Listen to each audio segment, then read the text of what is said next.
শিক্ষামন্ত্রীর দোষ, সেই পরিকাঠামো আর রাখছে না।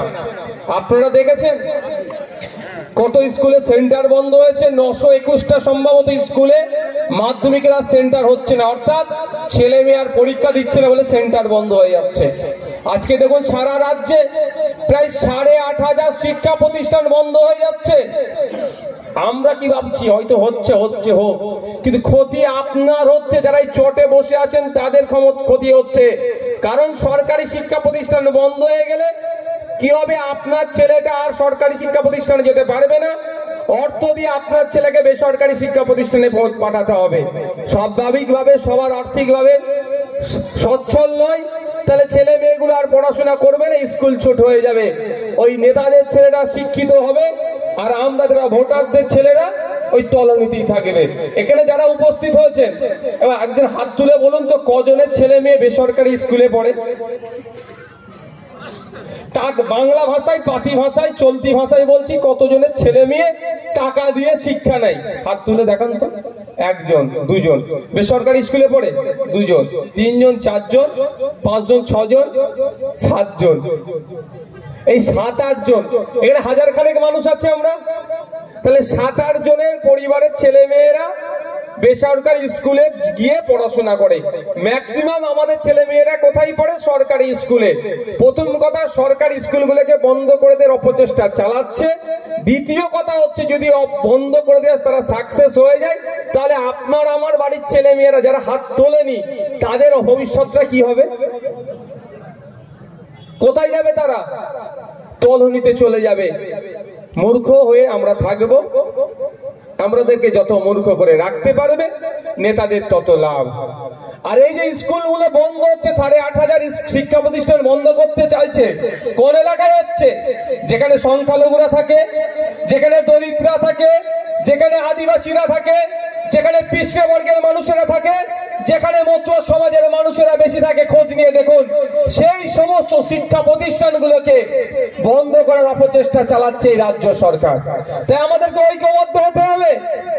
হরিচাঁদ গুরুচাঁদ ঠাকুরের ফলোয়ার্সদেরকে নিয়ে, হযরত মুহাম্মদ সাল্লাল্লাহু আলাইহি ওয়াসাল্লামকে যারা মাননেওয়ালাকে নিয়ে, বিরসা মুন্ডার উত্তরসারীদেরকে নিয়ে, আপনার গোবরনাথ মাহাতোর চুনারাম মাহাতোর উত্তরসারীদেরকে নিয়ে একসাথে ঐক্যবদ্ধ হয়ে জাত ধর্ম নির্বিশেষে মানুষকে ঐক্য করে নিয়ে, ঐক্যের সাথে এক জায়গায় নিয়ে রাজ্য সরকার যে শিক্ষা প্রতিষ্ঠান বন্ধ করার অপচেষ্টা চালাচ্ছে তার বিরুদ্ধে রুখে দাঁড়াতে হবে। কোনো শিক্ষা প্রতিষ্ঠান বন্ধ করতে দেওয়া যাবে না, এই আওয়াজ তুলতে হবে। কি হবে বলুন তো? না হলে আপনারা দেখতে পাচ্ছেন না, সরকারি স্বাস্থ্য কেন্দ্র আছে, এখানকার ব্লক হসপিটালের নাম কি, কোথায় আছে? ওখানে গেলে ট্রিটমেন্ট পান তো? হ্যাঁ, কোথায় যেতে হয় ওখানে না পেলে? কলকাতায়। তাহলে এখান থেকে কলকাতা যেতে গেলে কত কিলোমিটার লাগছে? গাড়ি যাতায়াতের কতটা ডিস্টেন্স হচ্ছে? গাড়ি ভাড়া থেকে শুরু করে সময়ের সমস্যা হয়ে যাচ্ছে। ঠিক যেভাবে এইগুলোকে কিনে নিতে হচ্ছে, আজকে আমাদেরকে তো স্বাস্থ্য পরিষেবা কিনে নিতে হচ্ছে। আপনার এমার্জেন্সি হয়েছেন, বনগাঁ ব্লক হসপিটালে যাবেন, চিকিৎসা পরিষেবা পাবেন না, হয় বিনামূল্যে যদি চিকিৎসা পরিষেবা নিতে হয় আপনাকে কলকাতায় ছুটতে হচ্ছে। আর আপনার যদি এমার্জেন্সি হয়ে যায়, গাঁটের টাকা খরচ করে বেসরকারি হসপিটাল থেকে স্বাস্থ্য পরিষেবা নিতে হচ্ছে। এর বিরোধিতা আমরা করছি। ঠিক একই ভাবে আগামী দিন আসতে চলেছে, যেই দিনে যে স্বাস্থ্য পরিষেবাকে যেমন কিনে নিতে হচ্ছে, ঠিক একই ভাবে শিক্ষাকেও কিনে নিতে হবে। সেটা আমাদেরকে বন্ধ করতে হবে। আজকে ভাবতে অবাক লাগছে, আপনারাও ভাবুন, প্র্যাকটিস করুন। 500,000 টাকা তো মায়ের হাতে ধরিয়ে দিচ্ছে। সেই মায়ের সন্তান যেখান থেকে বুনিয়াদী শিক্ষা অর্জন করে, প্রাইমারি স্কুলগুলোতে গিয়ে দেখুন কটা টিচার আছে। খোঁজ নিয়ে দেখা যাবে 300-400 টিচার ছাত্র ছাত্রী আছে, মাত্র 3 থেকে 4টি টিচার। তারাই 300-400 জন ছেলে মেয়ে বাচ্চাদেরকে কিভাবে কন্ট্রোল করবে? যে তালা খুলছে, সেই ঘন্টা দিচ্ছে, সেই প্রেজেন্ট করছে, সেই ক্লাস নিচ্ছে, আবার সেই মিড ডে মিলের মাস্টার রোলকে সেই আবার দায়িত্ব নিয়ে নোডাল টিচারের ভূমিকা পালন করছে। ক্ষতিগ্রস্ত কারা হচ্ছে? ভোটারদের ছেলে মেয়েরা হচ্ছে। সাফার কারা করছে? যারা চটে বসে আছে তাদের সন্তানেরা হচ্ছে। তাই আওয়াজ তুলছি, আওয়াজে বিভিন্ন ধর্মের মানুষেরা আছে। ধর্মগ্রন্থ আমরা পড়ি, কেন পড়ি? আমরা বাস্তব জীবনে অ্যাপ্লাই করার জন্য। সব ধর্মে আমি মনে করি সঠিক দিশা দেয়, সত্যের কথা বলে, ন্যায় পথে থাকার কথা বলে। কোন ধর্ম বিশৃঙ্খলা হওয়ার কথা, মারামারি করার কথা বলে না। এটা আমার ধর্মীয় বিশ্বাস থেকে আমি বলছি। আমাদের প্রত্যেকের বাড়িতে যে ধর্মেরই হোক না কেন ধর্মগ্রন্থ আছে, আমরা সেটাকে অধ্যয়ন করি। আমি অনুরোধ করব, যারা ধর্মগ্রন্থ রেখেছেন বা রাখেননি তাদের ব্যক্তিগত ব্যাপার, কিন্তু সাথে সাথে আমি এটা আপনাদের একটা অনুরোধ করছি, আমাদের বাড়িতে একটা করে সংবিধান রাখুন। সেখানে অধিকারের কথা উল্লেখ আছে। এই কাগে কান নিয়ে চলে যাচ্ছে, কাগের দিকে না তাকিয়ে নিজের কানটার দিকে একটু তাকান। 2019 সালে সিএএ করবে, ভোট লুট হয়েছে। 2021-এ সিএএ করবে, ভোট লুট হয়েছে। 2024-এ আবার সিএএ করবে, ভোট লুট হয়েছে। লুট হবার প্রস্তুতি নিচ্ছে। দিনের শেষে কে হচ্ছে? কে জাহাজে মন্ত্রী হয়ে যাচ্ছে, তো কেউ বড় মিনিস্টার হয়ে যাচ্ছে, কেউ এমএলএ হয়ে যাচ্ছে, তো কেউ এমপি হয়ে যাচ্ছে। শুধু সিএএ কাউকে ভয় দেখিয়ে ভোট নিয়ে কেউ এমপি হচ্ছে, আর সিএএ পক্ষে কথা বলেও কেউ বিধায়ক হয়ে যাচ্ছে।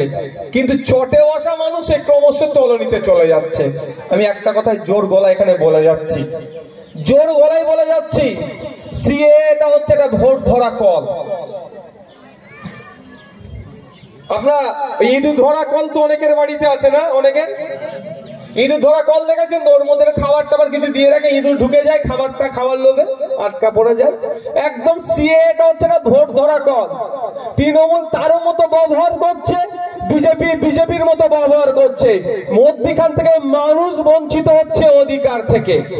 ওই 2024-এ লোকসভা নির্বাচন আসছে, দেখবেন সিএএর কথা খুব হবে, ভোট মিটে যাবে, আবার ঠান্ডা করে চলে যাবে। 2019-এর কথা ভুলে যায়নি। অমিত শাহজি পশ্চিমবাংলায় এসে না সিএএর কথা অনেক বলেছিলেন। লোকসভা নির্বাচন 2019 শেষ হলো, সব ভুলে গেল। 2021-এ ভোটের সময় যোগীজি থেকে শুরু করে, অমিত শাহজি থেকে শুরু করে বিজেপির বড় বড় দিল্লির নেতারা এসে বাংলায় কি বললো? সিএএ করবো, সিএএ করবো।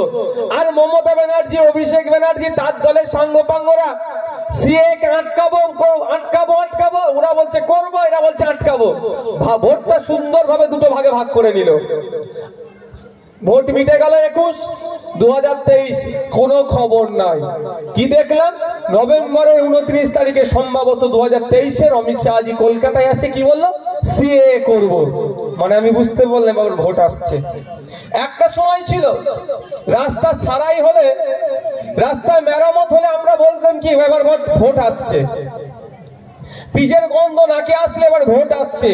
এখন আর পিজের গন্ধ নয়, এখন সিএএ এর কথা কানে আসলেই মনে পড়ে যাচ্ছে তাহলে এবার ভোট আসতে চলেছে। আর তো ইস্যু নয়, আর তো ইস্যু কি আছে? আজকে বলছে মতুয়া ভাইদেরকে নাগরিকত্ব দেবে।